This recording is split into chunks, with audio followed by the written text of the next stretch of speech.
They got you at on this Panther team? Um, Where they got you? They moving you around, or they put you at one spot? I'm a tool. Like I play all Right. any linebacker position. I'm able to go out there and grasp it and try to get a grasp of it and go out there and make plays. I'm able to just move around and be a chess piece, wherever I can fit. I will make myself fit, and so um, I'm able to just pick up and process things very quickly. And um, I would like to do it a little bit faster for myself, but that's just me putting unnecessary pressure on myself. But um, nothing's perfect. Yes, sir. Nothing's perfect, and I just got to go out there and take it day by day. Well, I just wondered. I wondered if they move you around like they did over at Kansas State. I know I watch you a lot in the Big 12, and I watch you wreak havoc on my Cowboys one Saturday. And you that don't tell me that wasn't one of your best, Yeah, man. You put on a show that day. I was like, man, somebody block yeah, this dude? And they moved you all over the field. You were coming from I think even one time, tell me if I'm wrong, they may have even brought you from the edge. Oh, definitely. Is that That's definitely one thing. That was something I was excellent in at high school. Kind of shied away from it. Growing, like I said, I had growing pains at Kansas State coming into it, and had to kind of get back my feet wet with it. And once I got going, I got going, and I felt like I had a great run, and I did some great things. what'd you play in high school? Where'd they have you in high school? What'd you play in high We school? ran a 3-3-5, and sometimes we would go 3-2-6, and I would be that role. I would be the roll down safety sometimes, and I would be the outside linebacker, and I was the main blitzer because I was a freaking wrecking ball. Didn't really care. Was just trying to prove a point and get some shine time. So I just go in there and just make a play, I guess. At about what, 6'1", 205, 210 in high No, school? wasn't even 6'1". I was same height, probably a little shorter, maybe 6 foot. I was 195. I was 195. But That's nice. That is good stuff, man. That's good stuff. Then we got to K State. They put a little weight on you. De- Decided that they were going to play the same. definitely. Put a little weight on me. I wanted, my goal was to get to 205. I think I got to 206, and I'm like, I'm big. I'm like, yeah, I'm that guy now. Like, I'm 206, moving, and gonna be the same guy I was, but I had to put on even more weight once I figured out guys was out there running at the same speed as me at 230, 240. I'm like, oh man, I'm a little pup Yeah. compared to these guys. Yeah. Man, that's great. That's great. I know they run a little 3-3-5 up there in K Right. State. Yeah, they They, they they recently is that what they recruited you as? nah, they wanted me as a wheel linebacker. And Okay. that's Okay. what I came in as, a wheel linebacker, started to learn that. And as I got older and seen that I can grasp things really well, I was more of the Mike, because I can get guys aligned. I can call out the plays. I can tell a nickel what leverage he needs to play because I'm inside of him. I can tell a safety what leverage I'm going to play because I know he's over the top. Like, it's a bunch of things that go into this to my piece at K State, and I appreciate every coach that gave me an opportunity, for real. They put you in some nickel, did they Yeah, not? I was definitely like, I would bump out to nickel sometimes if the change of strength, and we would have to roll, and I would have to go out and play two man on two, like, and it's like slot receivers out there, and Uh, it's like, well, shoot, I got to go out there and cover that guy because we're gonna have to swap this, and it's a lot oh, of pieces, man, and I just appreciate the process. I love football, and it's just a chess game for me. well, I can tell you that one particular Saturday there was a school just north of me here that couldn't figure out what to do with you or who to block, Right, who to get on right. you because you were wrecking shop. But yeah, I think you had like I want to say you had 12 tackles, 8 of them in the first half for losses. I was like, can nobody block this Right, dude? man. Anyhow, so how's that transferred to where you're going now? Where you're at up with the Panthers? They've got a similar scheme going. Yeah, we're more of a same type of scheme, I would say. Um, I'm like I said earlier, I'm able to fit in different pieces of the scheme because I guess my knowledge and how I'm able to manipulate my game based off of what is needed from me. And I think I've done a pretty good job. Could be better, and I'm going to be better. And processing Sure. it's a quick process, quick turnaround with everything. Getting down here to Birmingham and adjusting and everything. So Yeah. it's going to take time. And football is not perfect. No one's perfect, but I've strived to be perfect. And if I'm not there, I'm not happy, I guess. I understand. So how was going from K State, and then you were after you were out of K State, this deal came up, and same coaches kind of contacted you, or what was the transition to USFL there?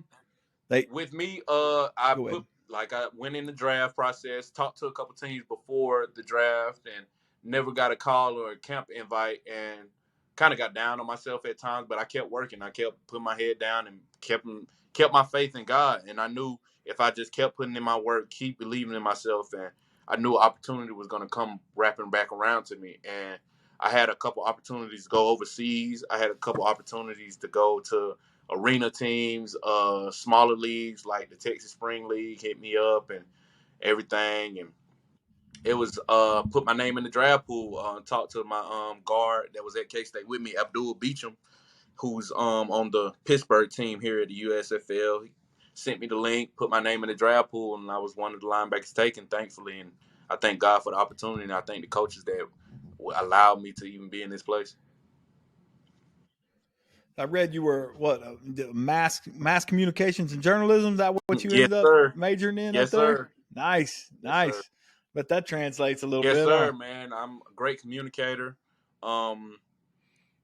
Great passion for it as well. Like I like to be on the same page with my people, and whether that be in life or as in football or whatever it translates to. And I'm just big on talking and getting things fixed and worked out. And as my girlfriend, we going through it right now, just trying to communicate with each other because I'm here in Birmingham and she's in Texas and everything. And so, I mean, my position on the field translates to who I am as a person.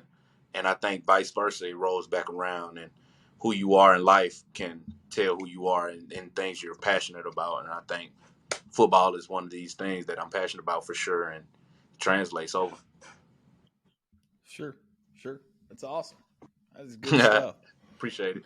Man, that's good stuff. Did you I just got one more question. So after you got out of college, okay, does the USFL did they have a combine for you or a tryout, or did they just say, "Hey, we're interested in drafting you," and then next thing you know, you were drafted by them and you're on a plane headed where they told you? No.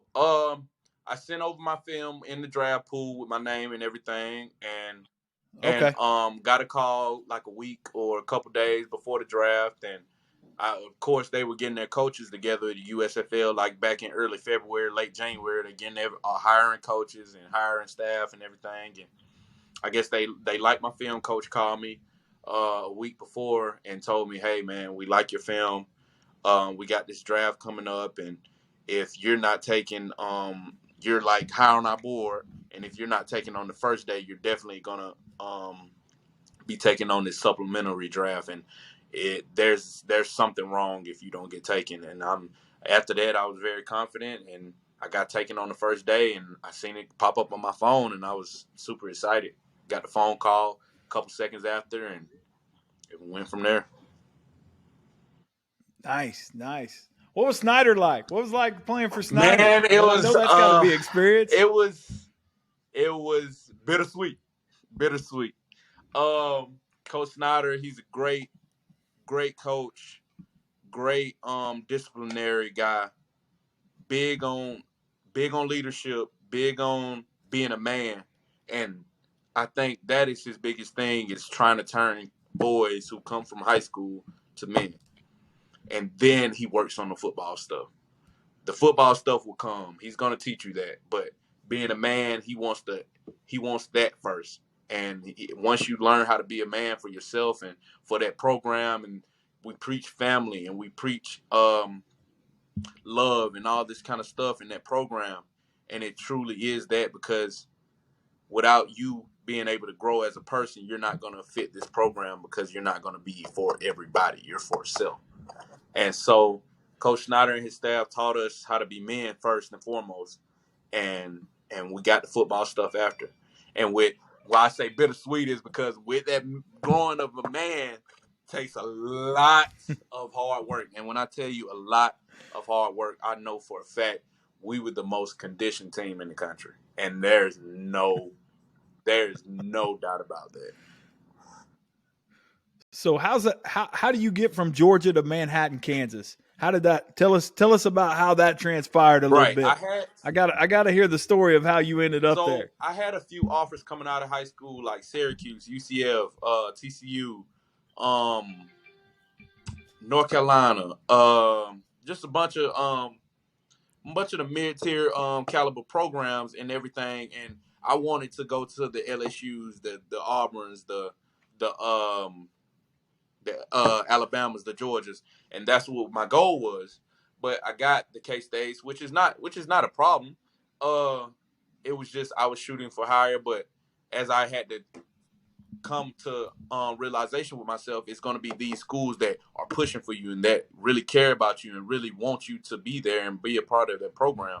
Okay, so I decided which of these schools is going to put me in the best position to become one, a better person, and two, a better football player, and three, it's going to put me in a position to get to the NFL.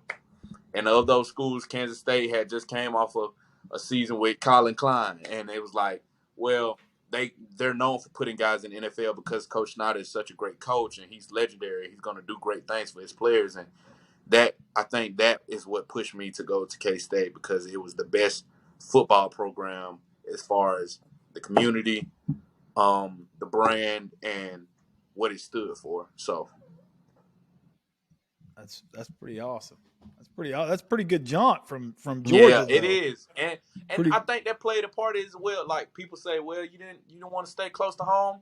If I wasn't going to be very close to home, then I probably wanted to be a little further away from home because I wanted to challenge myself to become a man for myself. I'm big on family. I'm big on family events and all these kind of things, but I wanted to challenge myself to see, all right, you're going to become a man. Let's see if you really want to be a man. And I took that leap of faith in myself and in Coach Snyder and the staff, and that's exactly what I got. So I just got a couple more things, and then I'm going to Nah, pass the you good. baton off to somebody who really knows You what's up good. here. I don't want to take up all your time, but I got to know, man, what's it like to kick the snot out of OU, man? That's they're up the Man, street, man. You guys you guys seem to have their number there for a man, while. it felt great. We had just changed coaching staffs. Coach Clanderman and his staff came in with Coach Hazelton as our defensive coordinator the first year, and Coach Clanderman, who was under his wing as far as learning the system and being a coach under him, took over the next year. And we was just motivated. We were very motivated by this new staff, and it gave us old heads at K-State who was under the Snyder era a fresh start and gave us motivation to be better and to uplift this program and be the start of something new for Coach Kleiman. And that first year I was hurt, the 2019 season, and I didn't get to play, but those guys went out there and dominated Jalen Hurts and his crew. And I came back and that's exactly what I wanted. I wanted a piece of that, and nothing was going to stop me from getting that. And so we went down there in Norman, and we took the cake, and they had us at first and everything, but I preached in at halftime like we're beating ourselves. They're not beating us. Like we're beating ourselves, and we came out at the halftime and shut them out, and we did what we had to do to get that win. Best stadium you played in besides K-State, besides at home? Best stadium. How about rowdiest Rowdiest. fans? Got on your case. Sheesh. That's tough. The best stadium, as far as structure and all that kind of stuff, Baylor has a nice stadium. It's beautiful. It looks like a NFL stadium. Rowdiest fans, I would have to go with maybe let me think.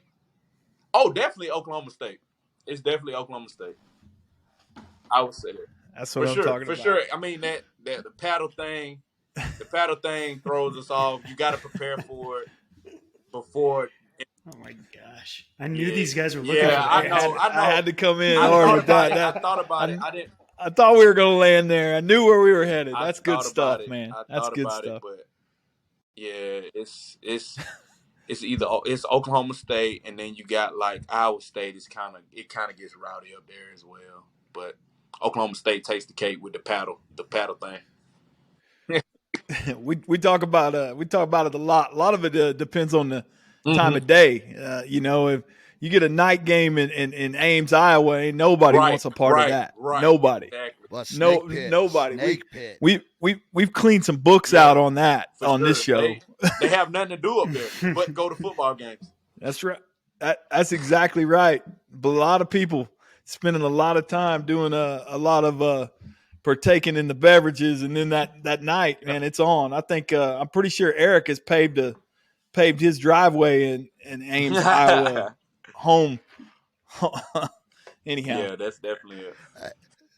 Hey, that 7 That's o'clock awesome. kickoff though in Lubbock, Texas. That's a sight too, I bet. It's cool. It's really a sight. Their stadium is kind of nice on the inside and everything. We go to Lubbock, and I hate them for some reason. They're throwing tortillas, and I just hate them. And it's like you go there and you go beat the snot out because K-State, like you said, we have certain teams' numbers in the Big 12, and Texas Tech is one of them. Like we set a record on them at home when they came to us, as far as keeping them from scoring a touchdown, which hasn't happened in I don't remember the stat, but it had happened in some years. And you go down there to Lubbock, and they're just talking so much trash, throwing tortillas, and you start shutting them out and beating the snot out of them, and you just look back at them, and just tell them be quiet, like just be quiet, like y'all are not good, like just be quiet. That is awesome. See those guys up there, them Big Ten country, they don't understand this Big 12 football down here. It's real. It's serious. For sure. This is serious sure. venues. All right. I'm going to let John ask you some real important questions. My stuff is just Bush League, window dressing. Oh, man. Appreciate you, sir. Yeah, no. I appreciate you being with us, man. This is awesome. Anytime, man. Yeah. Justin, I'm glad you came on because I love high school football. I love high school football recruiting. So you're from Stone Mountain, Georgia, which actually is the same as Childish Gambino, which I love. You went to Tucker High School. I've spent some time in Atlanta, and I know that it often is kind of the redheaded stepchild when it comes to high school recruiting, even though it's a hotbed. So being from there, can you tell me a little bit about where Atlanta ranks nationally in terms of high school talent, what the recruiting is like there? You got Georgia in your backyard, but yearly we see Alabama goes in and steals Georgia talent. So tell me a little bit about that process. You mentioned some of the colleges. I want to hear a little bit more. I think Atlanta and the Georgia recruiting is second to none. I think Florida obviously takes the cake with the numbers and everything. But like I said earlier, man, Georgia has one major city there. And the other states like Florida has Orlando, Jacksonville, Miami, Tallahassee, all those cities. And Texas has Houston, Dallas, Waco, East Texas, all those cities in California, Sacramento, Bay Area, Los Angeles. But Georgia is still up in numbers with those states and only has one major city.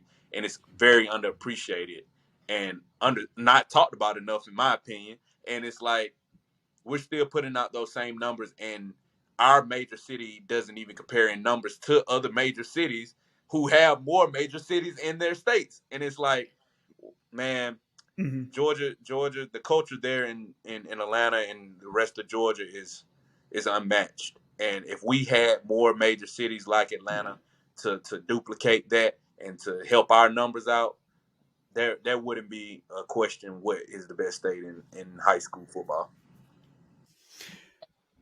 Yeah, no doubt. There's definitely a different culture there in Atlanta for high school sports. And what would you say is kind of the identity of a recruit that comes out of Atlanta? A recruit that is going to be talented, grimy. I hate to use the phrase, but a dog. Like he has that dog mentality. Like it's either my way or the highway, and it's the highway. You better get out my way. Like that's the like culture and the mindset that we have. Like we go out there, we want to dominate you every play. Like we want to be the best. And yeah, it looks cool for other states and everything, but that's our mindset, and that's how we produce each and every year. We top talent each and every year with lesser numbers per capita. We're the best state out there. Like, yeah, Yeah, pound for definitely. pound is definitely up there. It's just crazy to see. You watch all these SEC games, and so many of the stars are from Georgia, and Georgia's not even playing. And then yet, obviously, Georgia has a huge Exactly. stronghold on Atlanta. Yeah. So what was your recruiting like? So you mentioned you rattled off a ton of colleges, and you mentioned a little bit if you didn't want to stay in Atlanta, Mm-hmm. you wanted to go kind of far away and develop as a man. I heard you say North Carolina. I heard you say a lot of these other ones. So what was it in addition to the coach? What were some of the other colleges that you were considering, North and Carolina why? was a high team on and high program on my radar. They kind of offered me kind of late and was kind of on the fence about it, and that kind of Mm, rubbed me the wrong way. I don't know. Like I want it to be a yeah. piece that you truly want, and Kansas State was one of the first major Division I offers that I had, and they stuck with me to the end. And I think that's another thing with Coach Snyder. Like he's a man of his word, and he treats these young athletes like his sons. Like he wants to be a father figure for these guys and give them the opportunity to grow as a man. And I think that's what gravitated me to them. TCU was kind of big on me early in my recruiting, but kind of fell off towards the end. I guess they were getting the numbers and everything. And UCF was one of the Mm, teams that offered me early and kind of again fell off. And Syracuse was big on me from the jump. I think Syracuse was my first Division I offer, and they were big on me from the jump. mm, I ended up not taking the official visit because I had fell in love with the recruiting process with Kansas State. I took my official visit to Kansas State first and was supposed to go to Syracuse the next week, but ended up not going because I felt at home when I was in Manhattan. And so, yeah. Yeah. That makes sense. And as you were kind of weighing all those options, and you mentioned family and things like that, um, how much of an impact does that have? When some guys, I just picture having not been recruited myself, some guy just sitting in your kitchen hard selling you. Is it one of those things where you meet with a coach, maybe you're with your parents, and you guys discuss it after? What was your approach to beyond maybe the school mhm. itself? You mentioned this family atmosphere that you have. Was that a big impact on Yeah, where you chose to go as well? Coach Coleman came down for me at Kansas State. He came down for me and recruited me and met with my family, ate with my family and everything. We had a great meal, big meal. He sat down and talked to my family like he was a part of my family, like a long lost uncle or something. And that was very helpful for my family to see. Okay, he's going to be in good hands. Like whether he was my position coach or not, he wasn't my position coach, but my family felt like he was going to be Mm-hmm. able to take care of me while I was out there, and they felt like I was going to be in great hands, whether he was my position coach or not. And Coach Lee from Syracuse, who's now at Notre Dame, uh, came to recruit me from Syracuse, and it was cool, and it was a great experience, but it wasn't the same. It wasn't the same vibe, and my family appreciated the vibe that Coach Mm. Coleman gave and brought to me to our family, and they knew immediately that that was going to be a place where I was going to like to be and wanted to be. Yeah. And you mentioned playing because you played various different defensive schemes. Were they kind of targeting you as a Uh, DB or a they was linebacker targeting coming me out of as a high wheel school? linebacker, just someone who can flow freely and be sideline to sideline, and um, just a guy who can be over the field and close up some passing windows and come downhill really quickly and just be able to close some gaps. And that's what they wanted me for. I ended up further on my career, becoming a Mike linebacker because I was such a great communicator. I was such a great leader for my teammates, and they felt like I was going to be a great asset to the team as far as getting people lined up, as far as getting calls, as far as seeing things that the offense with tips that they would give without even knowing. And I was able to communicate that to my teammates. Me and my other linebacker at K-State, Elijah Sullivan, played on the same high school team. We was out there together, and we played together so long that we were able to communicate without even talking. And it was like before I got hurt in 2019, or was it 2018? Was it 2018? It was. I got According to your bio, yeah, it was 2019. 2019. And that spring, we finally got to be on the field together because he was hurt in 2018. We finally got to be in the field together, and our offense. When I tell you, our offense was terrified of me and him out there together because we would be able to like yeah or hey, and he would be like, I understand what you're saying. I already yeah, and You guys had a they second were like, language what out are they there? talking about? Like, and it's like it was such a fun environment for me and him to be on the field after all those years together. After he came there after me, to be able to say, "Hey, man, this is what we wanted to do. We came up here for this reason, and we got to do it." And we flew around like it was freaking uh, the second coming, man. It was fabulous for sure. That's something special. Sure. Yeah. So you mentioned earlier also just developing the football IQ. Is that something that you think happened under your coach at K-State? Is that something that is really kind of been in development as you go into the USFL? And exactly what do you mean by Just that, my really? knowledge of the game, understanding leverage, understanding gap scheme, understanding football in general. Mm-hmm. You're not gonna believe me, but Madden helped me understand football a lot. Like just the game playing Madden so much Yeah, it's to crazy. where me and the rest of the Georgia teammates at K State were playing Madden nonstop, and that helped me understand and want to understand the game more. And I'm playing with Duke Shelley, who's also a high school teammate of mine, coming from a defensive back perspective, and he gave me a different perspective of the game, not as a linebacker but as a DB. And it's like he taught me things. I learned from him. I learned from Elijah. I learned from DNs. It's like just seeing all these different aspects made me take interest in football even more. It's like, man, I don't know so much about this game, Mm-hmm. and I play it, and I took it seriously to the fact that I wanted Yeah. to know everything, and I want to learn more. And I still don't know everything, but if I don't know something, I will try to go find the answer, and I will try to go get the answer. And I think like that's what we talked about earlier. That's that dog mentality of a Georgia guy and somebody who is so Mm-hmm. passionate about what he wants and what he does that he's going to do whatever it takes to get it. Yeah. So you go from a pretty awesome coach and a very influential coach at K-State to now you're playing for Jeff Fisher. So tell me a little bit about, obviously Jeff Fisher's somewhat of a legend.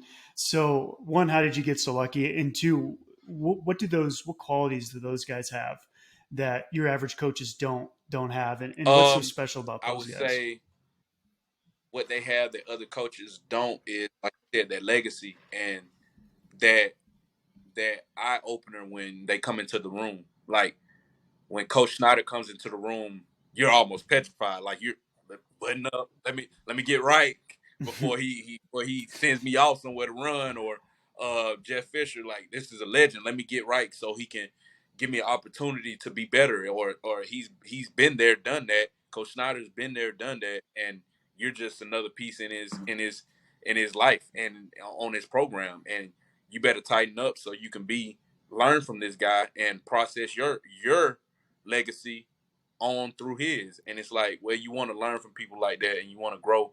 And like you said, man, it's a blessing. And I was blessed to be able to be fortunate to be picked on this team. And I was blessed enough to be on the K-State roster because everybody doesn't get to play for head coaches like that who are legends. And some people don't even get to play for a head coach 2 years in a row. But I was blessed to be a part and learn from those guys. And I'm learning from Coach Fisher right now how to be a professional. And I'm gonna sit down every time he speaks, and I'm gonna sit down quiet and pick his brain and learn, because that's what I want to do. I want to learn more. I want to be better for myself, and I feel like these guys been there, done that. So I'm gonna sit there and listen. So how does Coach Fisher teach you how to be a professional? First thing he said when we walked in the room, as far as having our first team meeting, was you're not in college anymore. And to the guys who were on professional teams, he told them, like, you're here for a reason, and you're here to get back to where you were. And so I'm going to help you do that, and I'm going to help you process your life and get what's best for you out of you. And I want you to just be able to listen and process things, and not what he say. He said you can hear me, but I want you to listen to me. And it's a big difference. He gave us a whole story about how one of his corners, he was talking to his corners, and he was told his corner like 3 times, this corner route is finna come. This corner route is finna come. And the corner told him, yeah, I got you, coach. Yeah, I got you, coach. Yeah, I got you, coach. And the corner route came, and he jumped on the flat. And he told the corner, that is the difference between listening and hearing. You heard me, but you did not listen. And so I took that and I ran with it every day, because I'm going to listen and I'm going to process things from these legends who are going to help me eventually get to where I want to be in life. That's cool. So it sounds like you obviously have a lot of passion and a high IQ. Do you see yourself going into coaching years down the road?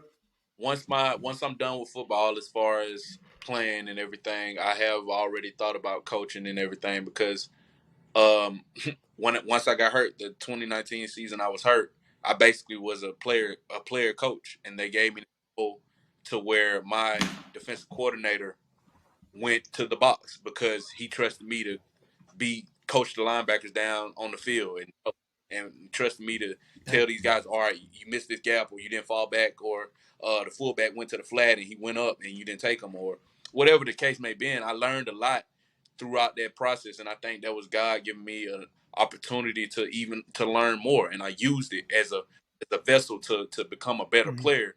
And how I see things now is different, because that gave me a different perspective, and I'm totally blessed for the opportunity. And coaching is something that I would love to do, because I would like to be able to change someone's life, like some of my coaches have changed my life, and give them a better opportunity. And the coaches that didn't have a great impact on me, I would like to give the kids that opportunity to not have a coach like that, because coaches could be father figures for these kids, man. And it's like you can change someone's life and not even know it, and you never know.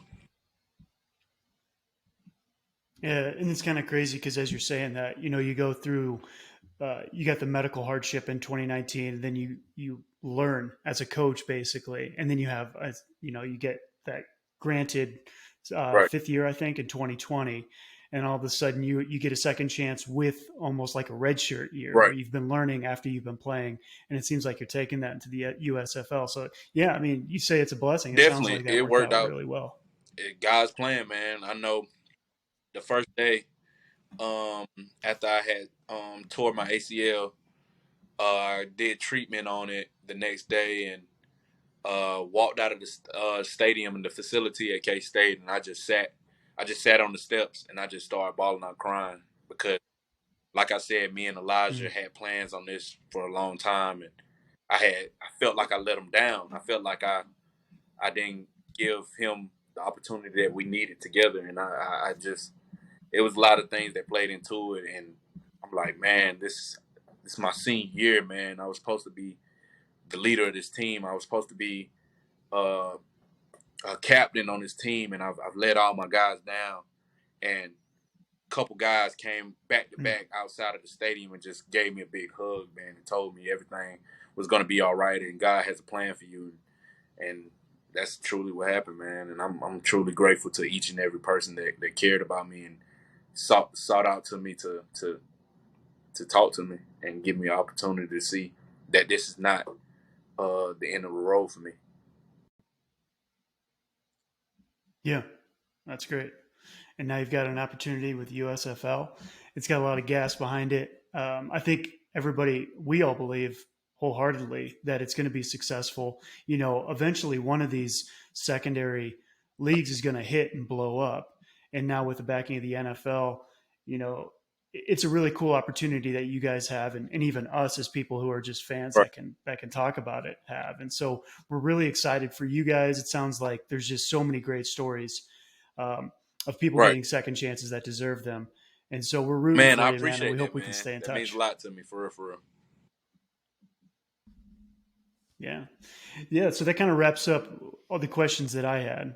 So I can kick it back to our host. Yeah, I got a couple. I've been sitting here listening. Jotting on my little notepad some questions I came up with.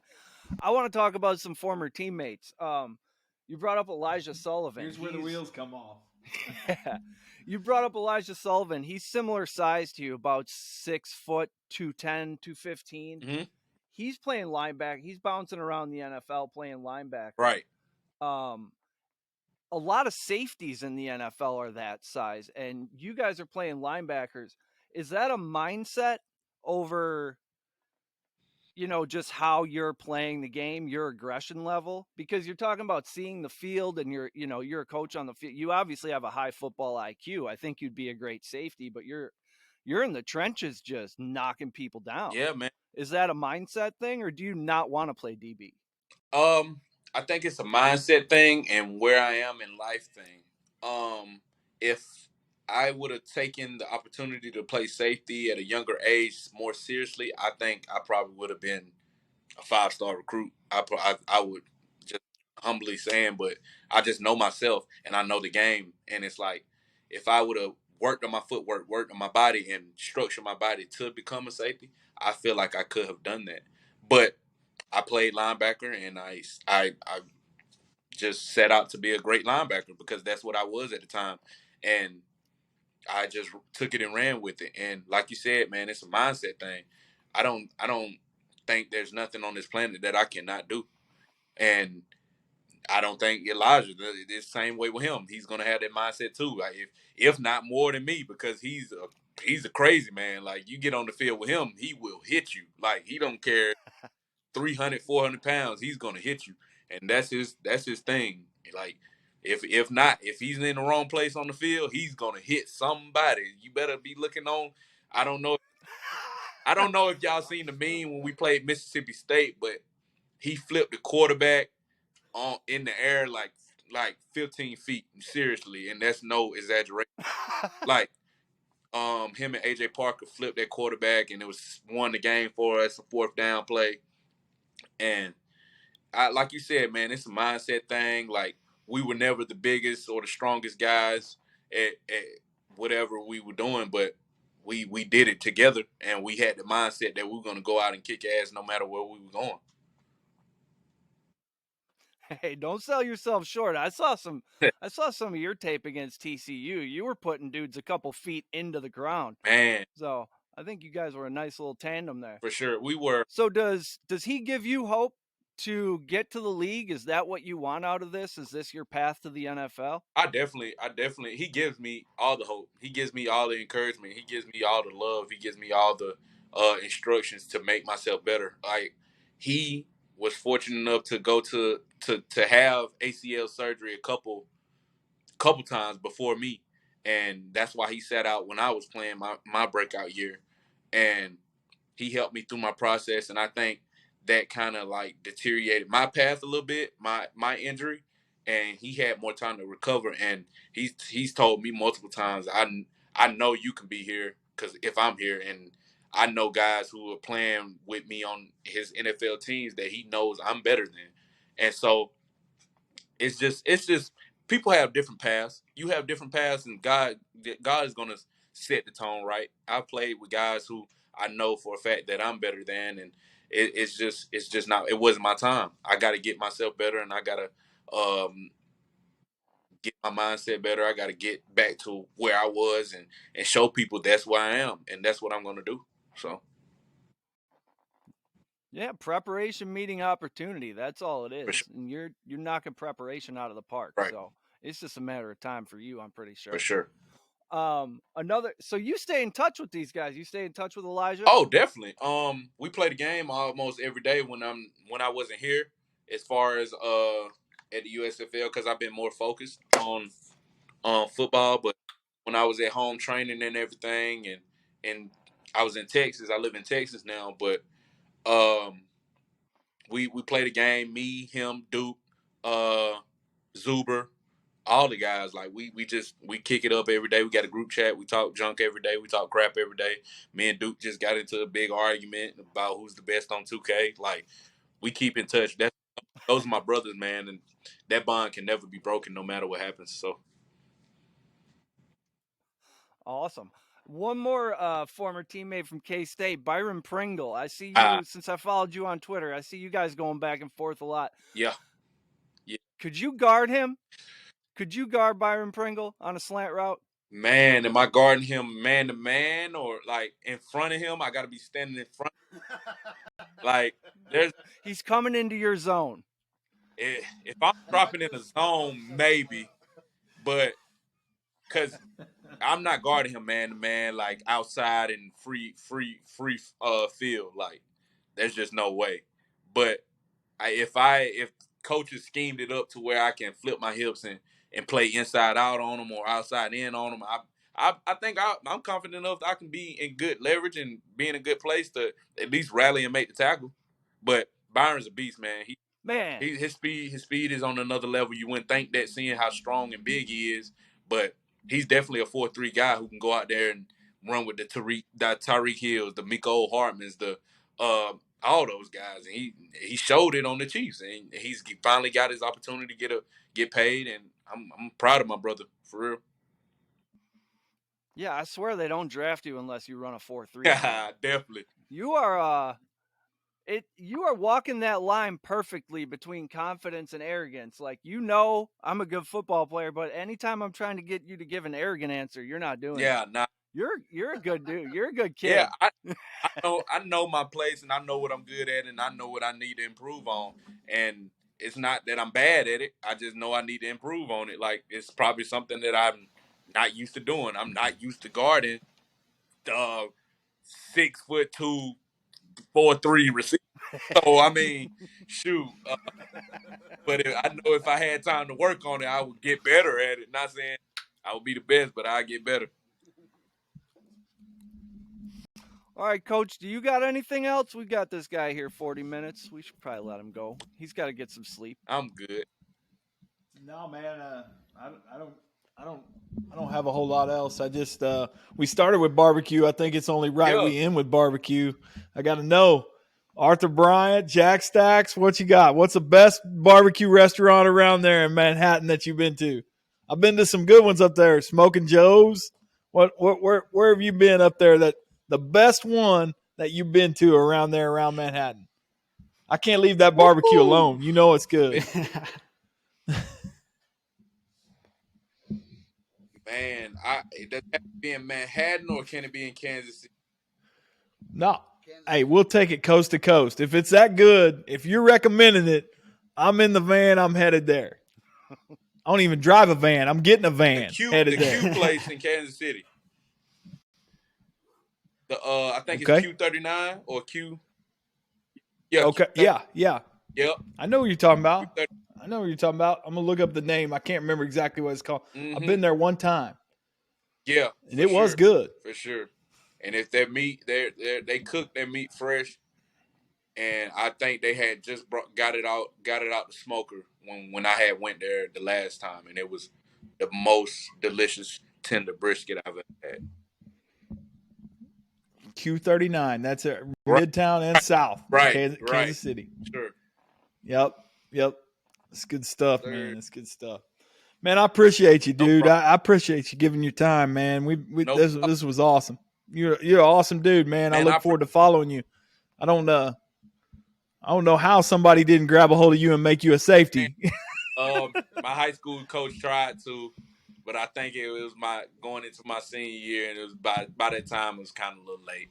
But my first high school then you utilized me right, and I didn't get that exposure as I should have, but it's okay.